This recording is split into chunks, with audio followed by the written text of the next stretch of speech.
Happy birthday to you. Happy birthday to you. Afikaunde suatem jenga manje sengwa bumjovu sengwa bupipi sisige 10 9 8 7 6 5 4 3 2 1 bumjo pipi.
Umndeni wami omuhle nomthanda. Ngicabanga ukuthi akukunike ngachaza olwami uthando nomndeni wami angifihleki njengoba ubona nje. Sijalo kanjalo kulo mndeni. Uma sijabule sijabula sonke. kanjalo futhi ma uphazamisa yedwa ususiphazamisa sona. Ngiyabonga ke ukuzalwa kulo mndeni ngingayikhethelanga kodwa uNkulunkulu ukuthi angabele wona. Abantu abaningi abalitholi lolu thando engithola kulo mndeni wami. Ngibingelele ubaba ongizalayo engicabanga ukuthi uyena osamukelile la ekhaya wayisho ukuthi inhloso yalolusuku ukuthi lubaluleke kangakanani and lusho ukuthini. Wase futhi esikhulisa ngoba uma ukuthathile akukhulumile uyano ukuthi into sokuyithathe kanjani. Makusuke ukuthi uyithathe ngenhloso yokuthi ngabiyile uyothukwa kakhulu. Kodwa mawukuthi awunanhloso uyafisa ukwakheka nokukhula ukhulu okungasikhulisa emakhaya akho nobaba.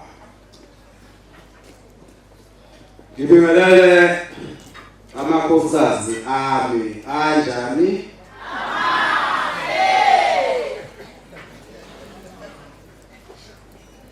Nizwa ngizobesho manje ngathi sasho umndeni wami. Amakhosikazi abanjani?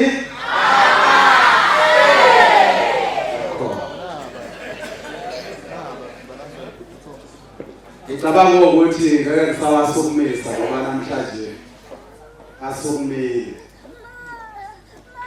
Bengizafuna ukubona ukuthi njengoba phela bayasonta ukwazi ukusonta ungakhulumi. Isonto liyakhuluma. Ngeke umuntu ongathi esontweni ebese buya la izotha akwazi ukukhuluma. Ngicabanga ukuthi bashilo ukuthi kunzima kodwa ngibezwele bese bekhuluma. Ukhona ongakwazi ukukhuluma?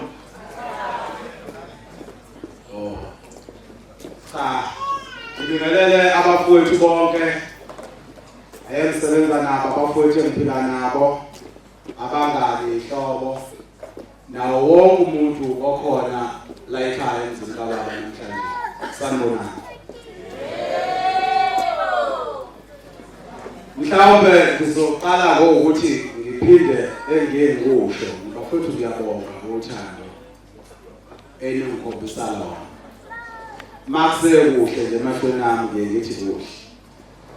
Bese kuba ukuthi ke iloyo waziyo osuke ekuhlela ukuthi akukuhle kuyena. Kusuke ngangithinti ke mina lokho ngoba kusuke kuphethe yena kabi.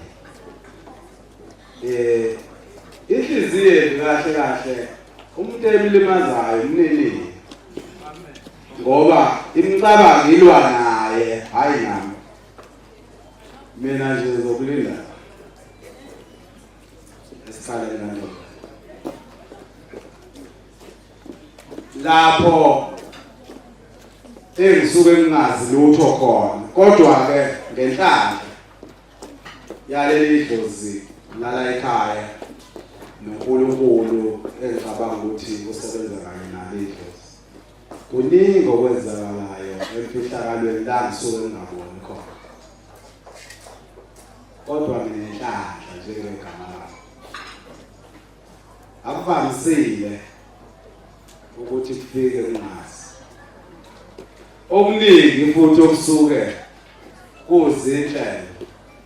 Ngiyakuthola njengoba kunjalo bese ngithi mina ngoba ngiyithi ulwazi lubaluleke ngaphezulu kwayo yonke into. Ayikho into ebaluleke njengokuthi ngazi ukuthi kukhona umuntu ocabanga ukuthi ngapha. Ngoba kukancane ukuthi ungaphumelela makusengazi. Ngiyaye ngikubongeke lokho ukuphila nabantu abaningi abantu abangafisi lutho ngami kukhona abantu abangalwela ngempela bengakazi ngihlale nabo phansi abangazi ngisho sawubona kodwa abangafuni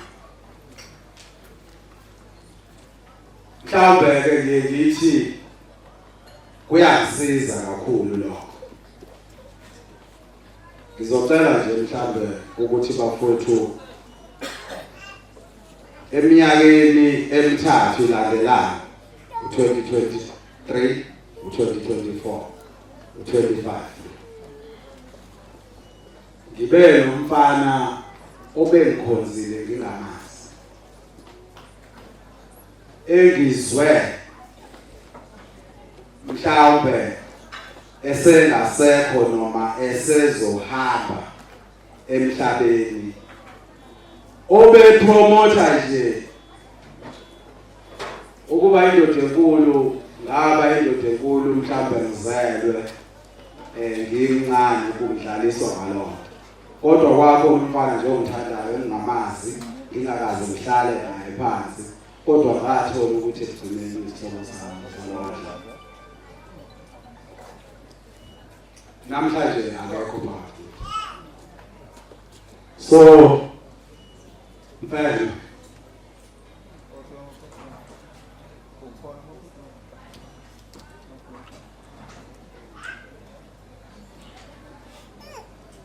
ngizocela ukuthi sigobise nje amakhanda mfana usilinde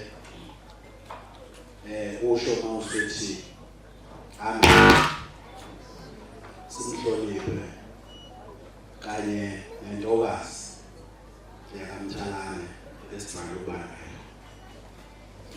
sondela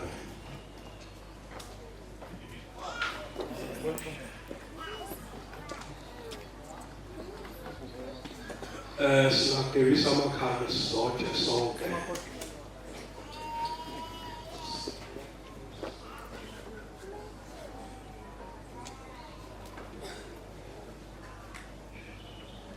amen.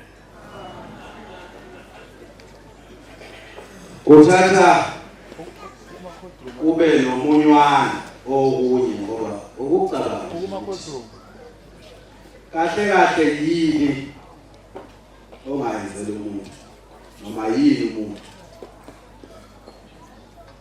lo mfana njengoba engekho namhlanje wafela ukuthanda ebulawa abantu abayizethekeli nje zokusupport abantu abangangithandi engingakazi ngisho ukubazi engingakazi ngisebenze nabo engingakazi ngiphile nabo engingakazi ngishare lutho nje nabo ababefuna ukuba amaqhawe ngokuthi babhekene nogwayi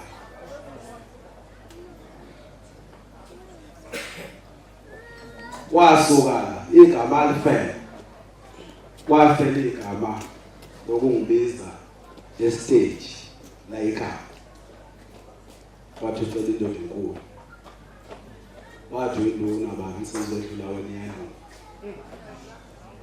namanje yani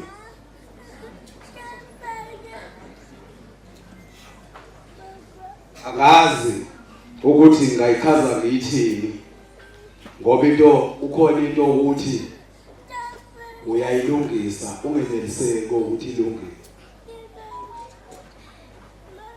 akhona amavidiyo akhe ayekhuluma kuona wathi umuntu oyobulala mina isona ngoba uyofisa ukungivusa asas angibonge bafowethu izinto nje ivusa ama-minute alendlela yokuphila mhlawumbe ubone umuntu enza izinto ekujabulela ukuhlanganisa unyaka lo 12 months obushiwo onzima ucabanga ukuthi mhlawumbe ogwali ngoba efuna ukubukwa noma ngoba engazi ukuthi uzokwenzani ngemali mina ngiyazi ukuthi kubalekile ukuthi ngikubonge ukuphila ngaphezulu kwayo yonke into amafinde engiboshelwa wona idlule umsizwa lo obukhalulwayo umsizwa obukhalulwa futhi ashelwa nje intombi uyayifikela nje abusho lutho futhi insizwa bayisizwa ngazo izinto ezinhle nezigaba edlula kuzona mase ukusibhekene nazo kodwa ngeke ukuthi ngifuna ukuba insizwa ungabala lo muntu umbulala ukuthi uthe umuntu insizwa edlula wena iyanu uyini wena namanje mhlambe njengoba ngiyelana kungokuqala lo mfana engekho phakathi kwethu uNkulunkulu wakhe abe naye la khona kubalekile ngizama ukuchaza ukubaleka ukuthi ngiligubhe lolu suku ngeyinto eziningi mina unyaka nonyaka kusuke kukhona isigigaba esizongehlela nawo lo April lo okuyinyanga yami kodwa izinto zenzeka kuona azibi mnandi kumina ngoba kukancane phela udlulu April ingekho into engizoyithola engekho kahle for impilo yami 2022 ngashawa kwaku April 14 ngenyanga yami yokuzalwa eyizokwini impela zami aphiki idlozi waphiki uNkulunkulu akwenelanga-ke lokho kubekile nje inhlelo zakhona ezinye ngeke ngize ngiyixoxe la ngoba akubalekile ukuthi ngiyixoxe kodwa ukugubha kwami lolu suku kubalekile kakhulu kumina ukuthi ngiligubhe noma-ke mhlawumbe ngishilo unondaba ukuthi mhlawumbe sesiyobonana emva ka4 years hhayi ukuthi ngiyobe ngingaligubhi mhlawumbe indlela engiyoligubha ngayo eyobe ihlukile kunale ngoba angiqalile ngo-2023 ukuligubha usuku lami lokuzalwa ngangigcine ngo-2013 ukugubha usuku lami lokuzalwa la ekhaya so-ke akukho kumgoma ngisayine contract ngalento ngikwenza nje ngoba ukuthi angikwenze ngaleso sikhathi futhi mhlawumbe lokho engikushilo kungaba yikhona ngabiki khona akukho muntu nje ongathi makuthi udlula uApril bese ethi hawu ugwala wenze njani kulokho akayenzanga ngaleso cha angisayinanga lokho ngenza nje lokho osekufikile angibonge bafowethu engiphila nabo ngempela ngeqiniso ngoba mina ukuthandwa abantu kukhona ezinye zezinto okuyibona zenzeka mina mangizozalwa la ekhaya kwenzeka ezinye izinto kuphambana izipho kuphambana imoto kugcwala isibaya mangantshela inkomo la esibayeni ezifika izolo ngeke nizolikhona ya ngithi uNkulunkulu mhlambe ungibekele khona lokho ukuthi kusekukhulu ekusafanele ukuthi ngikwenze nakhona ukuthi nginabantu abaningi abangidingayo empilweni zabo nengidlala indima enkulu empilweni zabo ngoba angiyena umuntu ojabula noma ojabulela ukuthi abe muhle yedwa noma abe right yedwa ngoba nginenkolelo ukuthi umuntu nomuntu unesiphiwo sakhe kunjalo izandla ziyagezana kodwa msize futhi oswele kunawe mawusuku usungcono mali ukhona usizo mhlawumbe njengobona kusukuma izingane la ekhaya njengoba kusukuma izingane kuthiwa kusukuma izingane zami akuzona izingane zami zonke lezi ngoba izalwa yimi kodwa zizonke zazi ukuthi nguyise la ekhaya yinto ke ephilwa la ekhaya le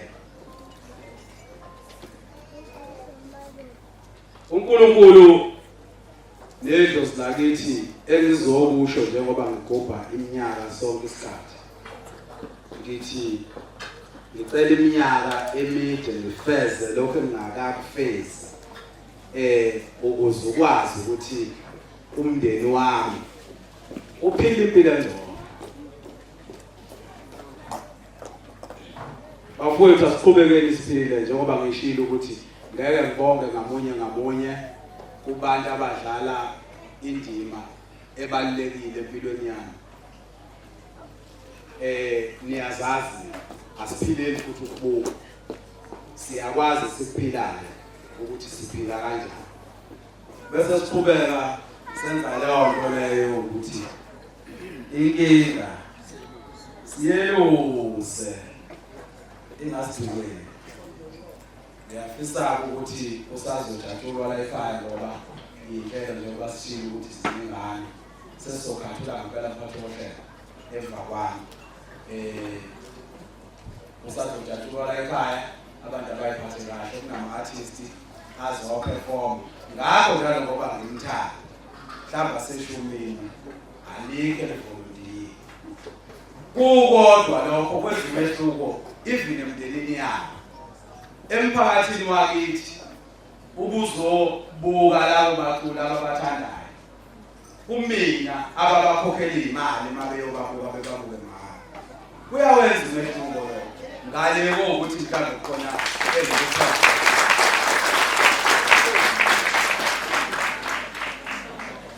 Ngiyafisa ukuthi siphathe kahle, sijabule, angabibikho osephoxa, osehlulekile. Ahambe nje kahle sazokwazi ukufika ngalazo ufihla khona ekhaya. Kodwa angabibikho umuntu ozophatha omunye la. Ngiyacela ukuthi noma senihamba la niyakhona. Ngayindlela ngoba nisuka kodwa nisukele nje ukuzobungaza usuku nami. Petrol bay ngayo yonke into yini akekho umuntu engimkhokhela ukuthi afike la ngaphandle kwabaculi abazoperforma kuphela. Kodwa kusuka abantu kuzona zonke igala lonke izwe bazo celebrate lolu suku nami. Lokho nje bafuthu kuyisipho kumina esikhulu kabi engibasa.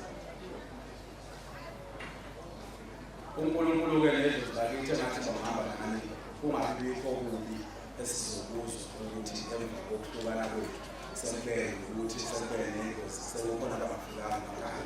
Nihambe kahle siphinde sibonane nangelila yakho.